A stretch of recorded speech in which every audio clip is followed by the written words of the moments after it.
August 15th, 2024 Independence Day national holiday. తర్వాత normal working Friday, ఆ తర్వాత సాటర్డే సండేతో వీకెండ్, వెంటనే మండే రాఖీ పండగతో పార్షిక హాలిడే. సో August 15కి ఏదైనా సినిమా వస్తే 5 రోజుల పాటు బాక్స్ ఆఫీస్ ని దున్నేయొచ్చు. ఇదే మైండ్ లో పెట్టుకుని పుష్ప 2ని ముందుగా August 15కి రిలీజ్ చేస్తున్నాం అని అనౌన్స్ చేశారు. దాంతో ఆ డేట్ కు వద్దాం అనుకున్న వాళ్ళంతా పుష్ప గడితో మనకెందుకులే అని సైడ్ అయిపోయారు. దాంతో ఇంకేముంది, ఆ 5 రోజులు దేశం మొత్తం పుష్ప మేనియాతో నిండిపోబోతుంది అనుకున్నారంతా. కానీ కట్ చేస్తే సడన్ గా August 15 నుంచి పుష్ప సినిమా తప్పుకుంది. షూటింగ్ ఇంకా పూర్తి కాకపోవడంతో సినిమాని December 6కి వాయిదా వేశారు. అంతే.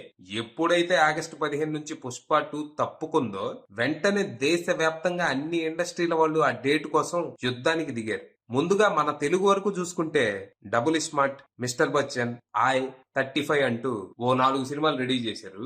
ఇక తమిళ్లో చూసుకుంటే విక్రమ్ తంగళాన్, డిమాంటి కాలనీ 2, అందాదున్ రీమేక్ అయిన అందగాన్, రఘుతాత అంటూ అక్కడ కూడా ఒక 4 సినిమాలు రెడీ చేశారు. ఇక బాలీవుడ్ లో చూసుకుంటే అక్కడ స్త్రీ 2, ఖేల్ ఖేల్ మే, వేద అంటూ ఓ 3 రెడీ చేశారు. ఇక మలయాళం నుంచి నున్న కుజి, అడియోస్ అమిగో అంటూ ఓ 2, ఇక కన్నడ నుంచి పౌడర్, కృష్ణం ప్రణయ సఖి, భైరతి రంగాలని ఒక 3. ఇలా మొత్తంగా ఓ 16 సినిమాలు బరిలో దిగాయి. వీటిలో మహా అయితే రిలీజ్ టైం కి 1-2 సినిమాలు తప్పుకోవచ్చు. మొత్తంగా రౌండ్ ఫిగర్ ఒక 15 సినిమాలు వేసుకోండి. సో ఒక్క పుష్ప తప్పుకుంటే 15 సినిమాలు రంగంలోకి దిగాయి.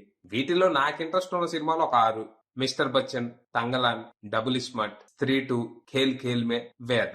పుష్ప ఒక్కటే వచ్చుంటే నాకు 500-600తో పోయేది. ఇప్పుడు నాకు ఇంట్రెస్ట్ ఉన్న సినిమాలన్నీ చూడాలంటే ఓ 4,000 దాకా అయింది. ఒక వీకెండ్ కి 4,000 ఎవడెత్తాడు? మా నాయనమ్మ ఇచ్చిద్దా? ఎంత పని చేసావు పుష్ప. పుష్ప పెద్ద టాస్కే ఉంది ఇప్పుడు. ఈ రోజు నుంచి రోజుకో 100 రూపాయలు కూడబెడితే గానీ అప్పుడు డబ్బులు కావు.